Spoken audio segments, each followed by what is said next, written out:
113वीं webinar में हार्दिक स्वागत है। मैं सभी से रिक्वेस्ट करूंगा कि प्लीज अपने माइक्रोफोन म्यूट रखिए जिससे कि आप सुन सकें। आज के हमारे सरस्वती पुत्र व्यापारी हैं, वैसे तो हमारे साथ जुड़े हुए हैं लगातार हमारी वेबिनार्स में, हम लोगों को सुनते रहते हैं, हमारे जितने स्पीकर्स आते हैं सबके साथ शेयर करते हैं, अपने उनके विचारों को सुनते हैं और डिस्कस करते रहते हैं टॉपिक पे। आज अपने विचार रखने के लिए आए हैं, आपके दिमाग में कोई विचार है जीएसटी संबंधित, आप एक अपनी विचार प्रकट करेंगे। जिन भी हमारे साथियों की कोई ओपिनियन हो, सुझाव हो उनके लिए, क्योंकि वो एक नेशनल लेवल पे इस अपने विचार को रखने जा रहे हैं, उनके बारे में थोड़ा संक्षिप्त परिचय देने से पहले मैं चाहूंगा कि पहले जैसे हम लोगों की प्रथा है कि हम लोग गायत्री मंत्र का जाप करते हैं, तो आप मेरे साथ गायत्री मंत्र के जाप का उच्चारण करें। उसके बाद फिर मैं उनसे उनका परिचय देके तब उनसे रिक्वेस्ट करूंगा कि वो अपना उद्बोधन शुरू करें। ओम भूर्भुवः स्वः तत्सवितुर्वरेण्यं भर्गो देवस्य धीमहि धियो यो न प्रचोदयात्। Thank you everyone. मैं अजय भाई के बारे में थोड़ा परिचय दे दूं कि अजय कुमार पोथरा जी व्यापारी हैं और आप कोलकाता से आते हैं, कोलकाता में रहते हैं। आपकी एजुकेशन बीकॉम है भवानीपुर एजुकेशन सोसाइटी से 1991 में की है। आपका मुख्य व्यापार छाता के व्यवसायी हैं, जो छाता हम लोग अम्ब्रेला जिसे बोलते हैं अंग्रेजी में, अम्ब्रेला के आप व्यवसायी हैं। और वहाँ का जो छाता व्यवसायी एसोसिएशन है उसके कोलकाता के जॉइंट सेक्रेटरी हैं। आप ह्यूमन राइट ऑर्गेनाइजेशन बड़ा बाजार के डिस्ट्रिक्ट प्रेसिडेंट भी हैं। वहाँ के पॉलिटिकल पार्टीज में भी आपका इन्वॉल्वमेंट है। जो टीएमसी पार्टी है उसके आप मेंबर हैं, वार्ड नंबर 42 के कोलकाता के। आपका प्राइम मिनिस्टर ऑफिस से भी डायरेक्ट लिंक रहता है। प्राइम मिनिस्टर ऑफिस से भी 3 बार आपको लेटर्स मिल चुके हैं इस बारे में, इनके विचारों को पे अपने उन्होंने जानने के लिए बुलाया भी है। आपका रेवेन्यू डिपार्टमेंट से भी लेटर प्राप्त हुए हैं इनको, जीएसटी डिपार्टमेंट से भी हुए हैं। और आपका जो मुख्य ध्येय है वो है ये है जीएसटी डिफरेंट रेट्स पे ना होके जीएसटी 1% के लिए आपके सबके अपने सुझाव, आपके अपना विचार आपको हम रखेंगे, आपके सुझाव चाहेंगे। इन्हीं शब्दों के साथ मैं अजय पोथरा जी को रिक्वेस्ट करूंगा कि आप सभी लोग, बाकी और लोग, अपने साथी लोग अपना माइक म्यूट रखें। अजय पोथरा जी अपना माइक अनम्यूट कर लें और आप अपने विचार प्रकट करें। नमस्ते सर। उत्पाद प्रदेश कर अभिवक्ता संघ रजिस्टर लखनऊ द्वारा एवं नर्मदापुर हरदा जिला tax bar association, tax bar association Chhatarpur के सहयोग से प्रयत्न शनिवार को आयोजित हुआ है। आज ये 113वां उपवास का वेबिनार है विधि वाणी में। मैं आपका सभी का हार्दिक अभिनंदन करता हूँ। मुख्य वक्ता प्रज्ञानजल शुक्ला जी है, उनको भी नमस्कार करता हूँ। आपका उपवास सबका विश्वास, सबका विकास और सबका विश्वास के साथ व्यापारी के हित सुझाव के लिए प्रत्येक शनिवार को जीएसटी, कस्टम, इनकम टैक्स के परिवर्तन पर समीक्षा कर ज्ञान प्राप्त कराते हैं।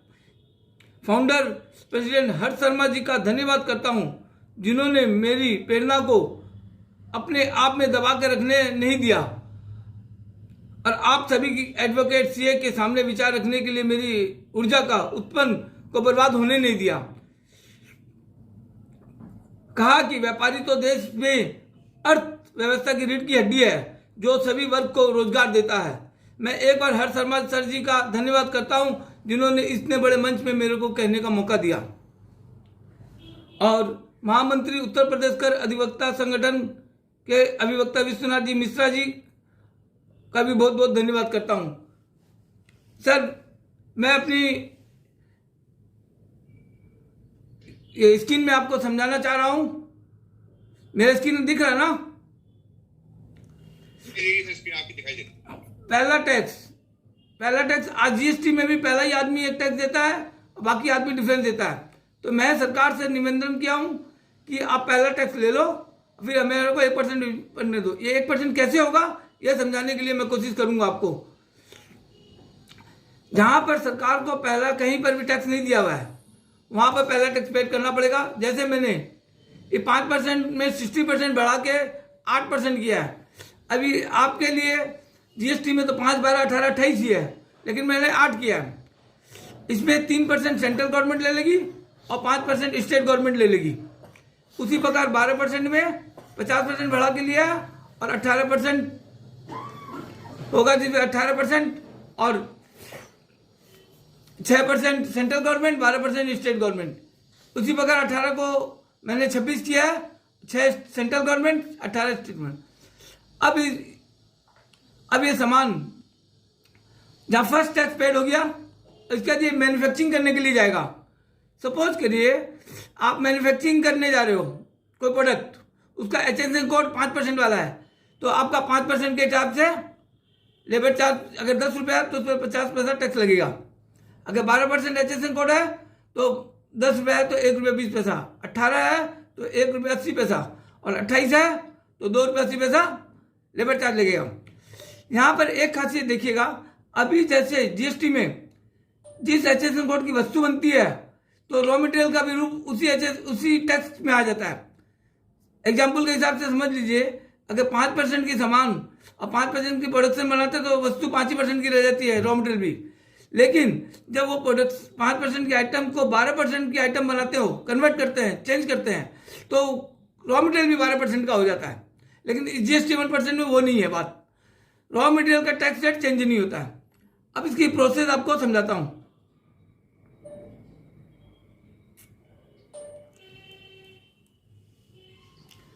Start GST 1% process. 100 रुपया का माल था, मैंने 8 रुपया टैक्स दिया, 10 रुपये लेबर चार्ज दिया। अब कमोडिटी 5% की बन रही है तो मैंने 50 पैसा टैक्स दिया, तो प्रोडक्ट कॉस्ट हो गया 118 रुपये 50 पैसा, और प्रॉफिट जोड़ लिया मैंने 11 रुपये 50 पैसा, 130 रुपये सेल प्राइस। इस पर 1% GST लगाया, 1 रुपया 30 पैसा, बिल वैल्यू बन गई 131 रुपये 30 पैसा।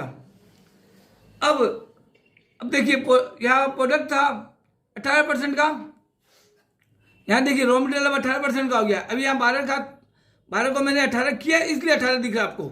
ये 18% का प्रोडक्ट रॉ मटेरियल है, 12% का कमोडिटी टैक्स, जो कमोडिटी तैयार हुई है उस पर 1 रुपया 20 पैसा टैक्स लगा, तो माल का कॉस्ट हो गया 129 रुपये 20 पैसा, और प्रॉफिट मैंने 10 रुपये 80 पैसा जोड़ा तो 1 रुपया 140 रुपया हो गया।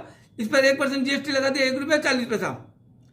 तीसरे में देखते हैं, यहाँ मैंने 18% को 26% किया है, और यहाँ 18% रॉ मटेरियल बन रहा है इसलिए 18% लग रहा है।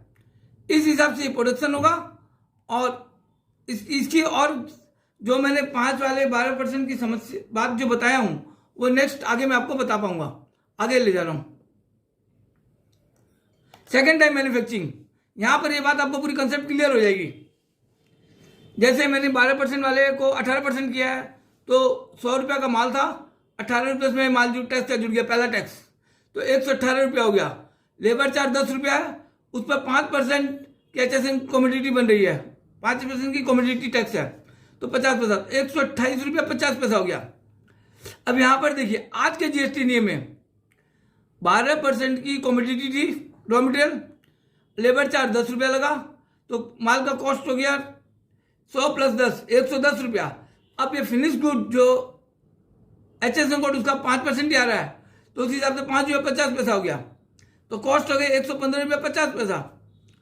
6 रुपया 50 पैसा सरकार से रिफंड लेना पड़ेगा, क्योंकि यहाँ पर रॉ मटेरियल 12% का था, जब फिनिश प्रोडक्ट बना तो HSN कोड 5% की था, तो 6 रुपया 50 पैसा सरकार से रिफंड मांगना पड़ेगा।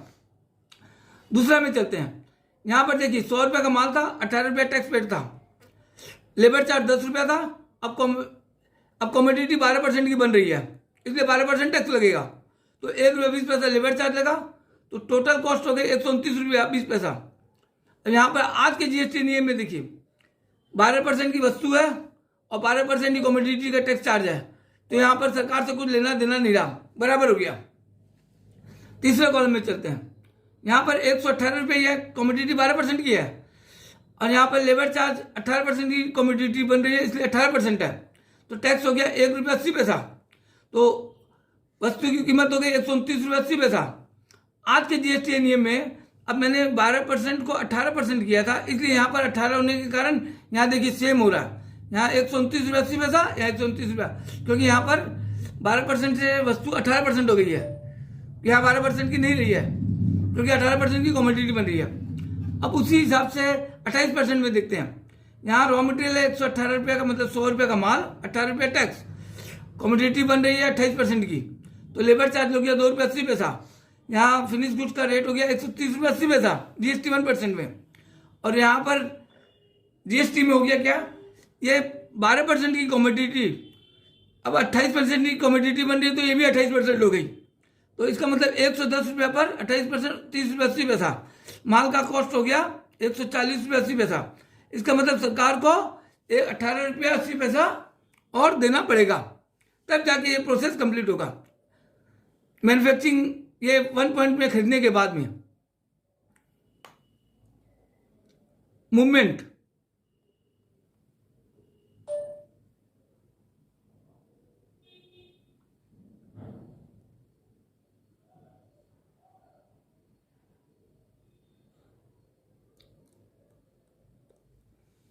थोड़ी सी स्क्रीन छोटी हो गई है।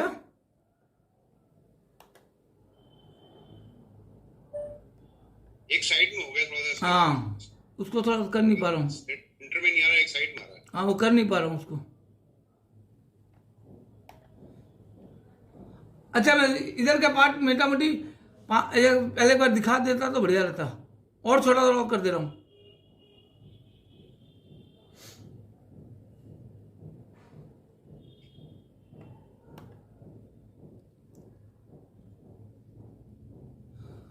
यहाँ पर जैसे पहले परसेंट में 5% की कॉमोडिटी है, 12% की, 18 की, 28 की है, ये मेन। इसको मैंने 5, 18, 28 कर दिया। अगर 5% की वस्तु, अब थोड़ा बड़ा कर दे रहा हूं,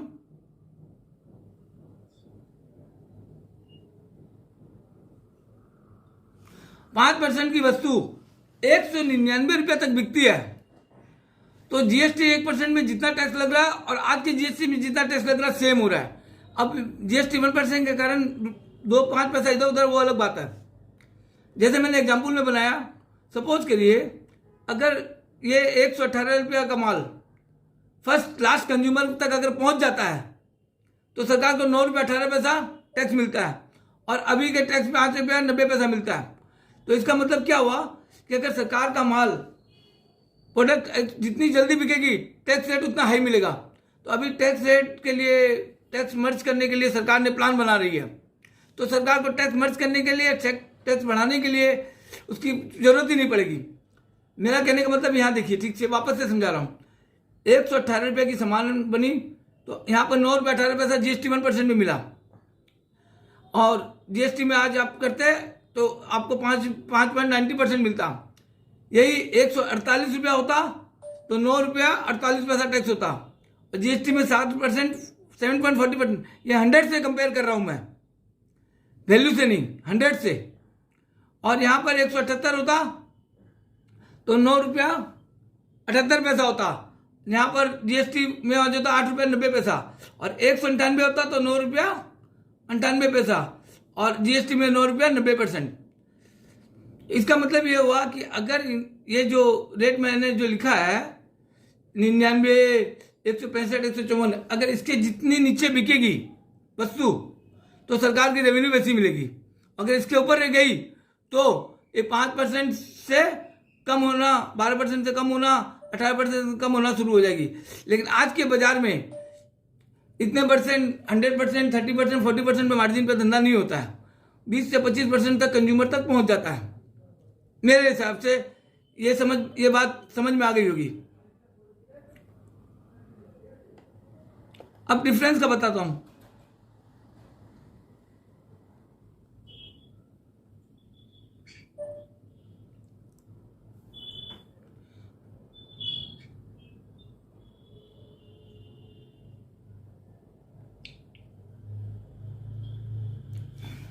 यहां देखिए, सेकेंड स्टेज में जीएसटी में अगर 110 रुपये में वस्तु बिकती है तो 100 रुपये का माल 110 बिकता है तो 13 रुपये 20 पैसा टैक्स होता है, तो 1 रुपये 20 पैसा डिफरेंस टैक्स हो जाता है।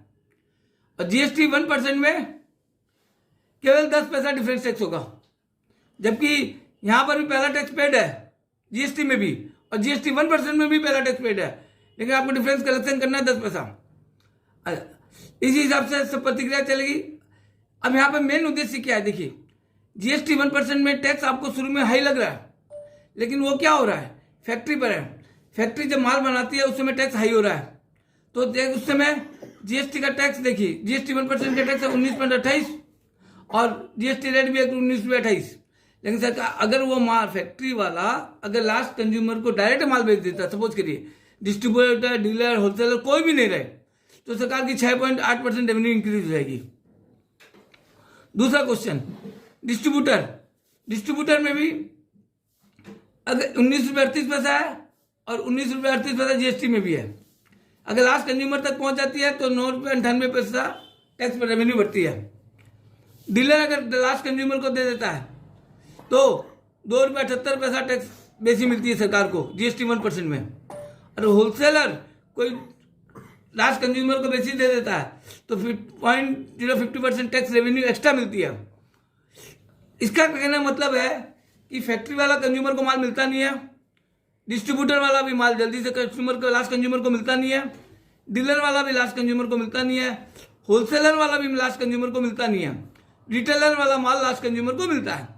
तो लास्ट कंज्यूमर का जब 0.3% हुआ तो इसका मतलब क्या हुआ कि आपने अगर 5% वाली वस्तु को जो शुरू में 8% दिए थे वो लास्ट में जाके तो 5% हो गई, कस्टमर में बोझा भी नहीं हुआ और सरकार को टैक्स भी मिल गया। और पहले अगर माल बिक गई तो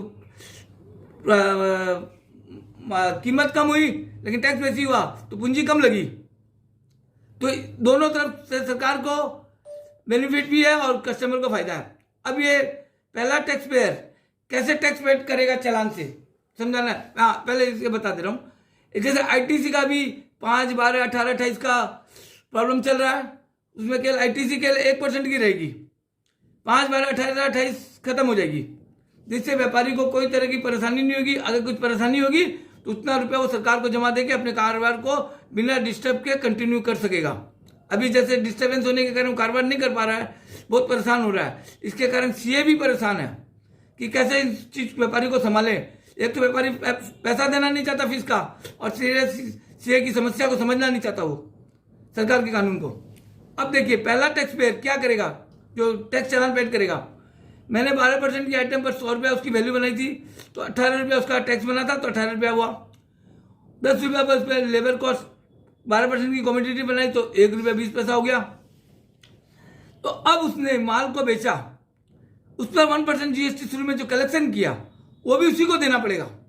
तो वो पार्टी से बिल बेचेगा, कलेक्शन करेगा, तो उसकी वैल्यू बन गई 20 रुपया 50 पैसा। ये फर्स्ट टैक्स पेयर पेड कर दिया। तो इसके मतलब अब ये first tax payer 3B return भरेगा। 100 रुपया वैल्यू पर 18% टैक्स दिखाया था, तो 18% टैक्स हो गया, और 6% सेंट्रल गवर्नमेंट का टैक्स था, सेंट्रल गवर्नमेंट ले जाएगी, और 12% सेंट्रल स्टेट गवर्नमेंट की स्टेट ले जाएगी। लेबर चार्ज में 10% कॉमोडिटी 12% की थी, इसलिए 10 रुपया पर 12% से 1 रुपया 20 पैसा टैक्स हुआ। यहाँ स्टेट गवर्नमेंट को रेवेन्यू मिल जाएगी एक्स्ट्रा, क्योंकि अभी जो कानून 30 जून के बाद 1 जुलाई से सेंट्रल गवर्नमेंट ने कहा है कि अब जो कमी होगी वो मैं नहीं दूंगा, वो अपने आप आपस में सेटअप करो। तो मैंने एक विचार लगाया कि अगर अपना प्रोडक्शन अपनी स्टेट करती है तो उसका टैक्स का पैसा हम लें, क्योंकि सेंट्रल गवर्नमेंट को ना देना पड़े, क्योंकि सेंट्रल गवर्नमेंट को रॉ मटेरियल पर पूरा टैक्स मिल रहा है पहले, तो उसका 1 रुपया 20 पैसा हुआ।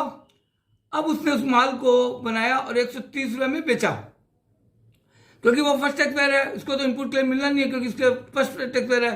तो 123 रुपये 1 रुपया 30 पैसा उसकी टैक्सेबल वैल्यू बनी, तो 165 पैसा सीजीएसटी, 65 पैसा एसजीएसटी को जमा कर दिया। ये फर्स्ट टैक्स पेयर की रोल यहां पर खत्म। अब सेकंड टैक्स पेयर अपनी 3B रिटर्न कैसे भरेगा?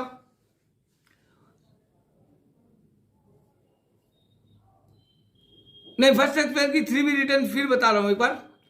उसने सपोज करिए 80,000 का रॉ मटेरियल खरीदा था, उसको 18% टैक्स दिया कि 14,400 रुपये उसने टैक्स भरा। 6% सेंट्रल गवर्नमेंट का शेयर था, उसने 4800 सेंट्रल गवर्नमेंट को दे दिया। 12% स्टेट गवर्नमेंट का शेयर था तो 9600 रुपया दे दिया। टोटल तक 14,400 रुपया जमा हुआ। लेबर का मैंने 1000 रुपया किया, उस पर 120 रुपया किया, 120 रुपया हुआ लेबर टैक्स का पैसा।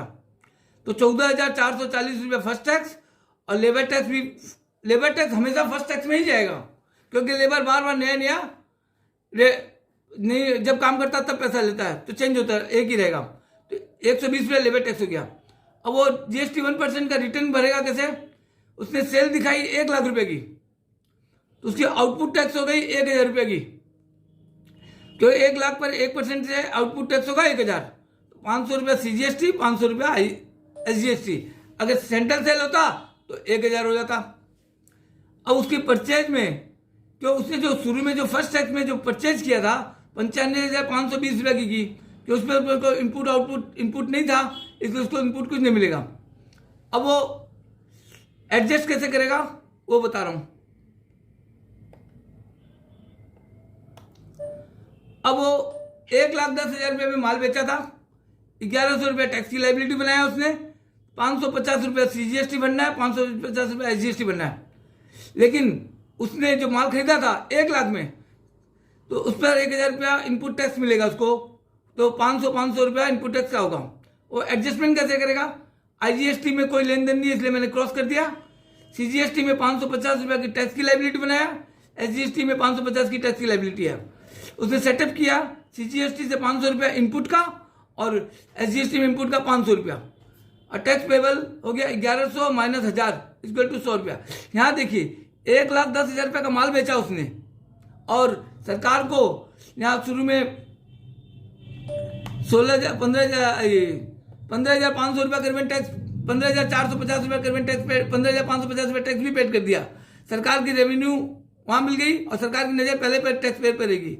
और यहाँ व्यापारी क्या किया, 1,10,000 का माल बेचा और 100 रुपया टैक्स उसको डिफरेंस भरना पड़ा, मतलब 1% टैक्स भी नहीं हुआ, 1.01%, मतलब टैक्स फ्री बिजनेस हो गया GST 1%। अच्छा, अब इसी तरह से दूसरे टैक्स पेयर ने माल खरीदा, तो वो तो खरीदा 1 लाख में माल, 1,10,000 में। ये बिल क्या हुआ, हाँ 3B बता रहा हूं। उसने सेल की 1,10,000 में, तो आज का नियम से 13,200 रुपया टैक्स हो रहा था, तो 6,600 रुपया CGST, 6,600 रुपया SGST। उसने परचेज की थी 1 लाख की, तो उसका टैक्स था 12,000 रुपया, तो 6,000 रुपया CGST, 6,000 रुपया IGST। अब उसने सेटअप किया,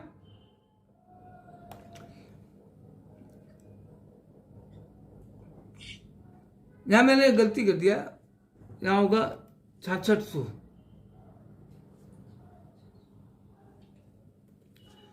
यहां मैंने टैक्स की लाइबिलिटी बना ली 6600 रुपया, क्यों 1,10,000 में बेची तो 6600 हो गई है।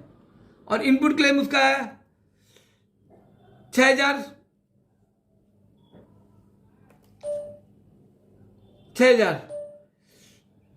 तो 13,200 रुपया उसने टैक्स की लाइबिलिटी बनाई थी, और 12,000 रुपया इनपुट क्लेम मिल गया, तो 1,200 रुपया टैक्स देना पड़ा। ये वो आज के नियम से। यहां देखिए उसको 1,10,000 का माल बेचा था, तो उसको टैक्स भरना पड़ा 1,200 रुपया, जबकि टैक्स पेड है पूरा फर्स्ट पेड, और यहां पर उसको भरना पड़ा 100 रुपया। 1,100 रुपये का टैक्स का बोझा भी व्यापारी पे कम पड़ा, और कंप्लाइंस भी इसको एकदम हल्की से हल्की रही। अब टैक्स इनवॉइस में दिखाता हूं, ये टैक्स इनवॉइस डिस्ट्रीब्यूटर के हिसाब से बनाया हूं मैं। उसने माल जो खरीदा था आज के नियम से 95,480 में 12% टैक्स के हिसाब से 11,458 रुपया हुआ, तो टोटल अमाउंट हुआ उसका 1,06,938 रुपया। यही GST 1% में डिस्ट्रीब्यूटर का होता तो 1,10,000 रुपया माल का दाम, और 0.5% GST, और 0.5% GST से 550 रुपया, तो उसका टोटल वैल्यू बनता 1,11,100 रुपया, मतलब 14,560 रुपया पहले पेड है और 1,100 रुपया अभी पेड है। मतलब 1,100 रुपया अभी पेड नहीं है, 1,100 रुपया पेड है, इसलिए मैंने किया है कि 1,000 रुपया पहले इनपुट का है और 100 रुपया आउटपुट का अभी का, तो दोनों को टोटल करेंगे तो 1,100 रुपया टैक्स होगा। सरकार को 15,600 रुपया मिला।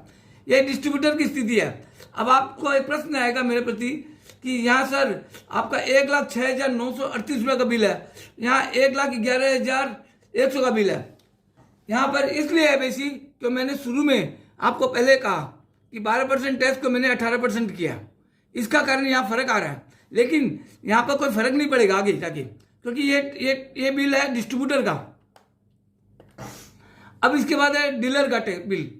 डीलर का अगर 1 लाख का बिल है तो 12,000 रुपये टैक्स है, और जीएसटी में डीलर का 11,000, 1,14,500 का बिल है तो 15,705 बिल है, क्योंकि 14,560 रुपया तो कॉमन हो गया, और इसका फर्स्ट टैक्स के कारण 1155 हुआ। बाद में होलसेलर का हुआ, क्योंकि पहले 1 लाख का माल था डीलर के पास, होलसेलर ने बेचा 1,10,000 में, तो यहाँ 13,320 रुपये टैक्स हुआ। यहाँ पर 15,805 रुपये टैक्स हुआ। अब ये रिटेलर के पास गया तो रिटेलर ने 1,30,000 में माल बेचा, तो यहाँ हुआ 15,600 रुपये टैक्स हुआ आज के जीएसटी नियम से 12% के। और यहाँ पर देखिए 16,005 रुपया जीएसटी 1% टैक्स नहीं है। मैं बार बार कह रहा हूँ, ये एक व्यवस्था है, सरकार की रेवेन्यू बढ़िया और कंप्लायंस मिनिमम है। यहाँ पर आप देखिए, यहाँ पर 12,000 टैक्स था, 15,700 रुपया हुआ, तो 3,705 रुपया की डिफरेंस हुई दोनों के कंपेयर में। यहाँ देखिए 13,200 है या 15,800 है, तो 3,600 रुपये का डिफरेंस हुआ। यहाँ देखिए सीधा केवल 400 रुपये का जब कंज्यूमर के पास पहुंचा। इसका मतलब क्या हुआ कि कंज्यूमर के पास जाने के बाद में टैक्स आज की टैक्स रेट से हो जा रहा है। अच्छा, इसमें एक और बेनिफिट मेरे को समझ में आ रहा है। अगर किसी दुकानदार ने 1 लाख की सर्विस ली हो, उसमें 5% आरसीएम में भरा हो, तो उसके 5,000 रुपये टैक्स हो गए। तो अगर उसका 11,458 रुपया अगर टैक्सेबल होता है, तो 5,000 रुपये अपने को अभी अपने को बेनिफिट मिलता है। भाई आरसीएम दिया हुआ है, व्यापारी यूज में है, तो आरसीएम ले लो, तो 5,000 का बेनिफिट मिलने के कारण 6,558 रुपया टैक्स लगता है आज के नियम से।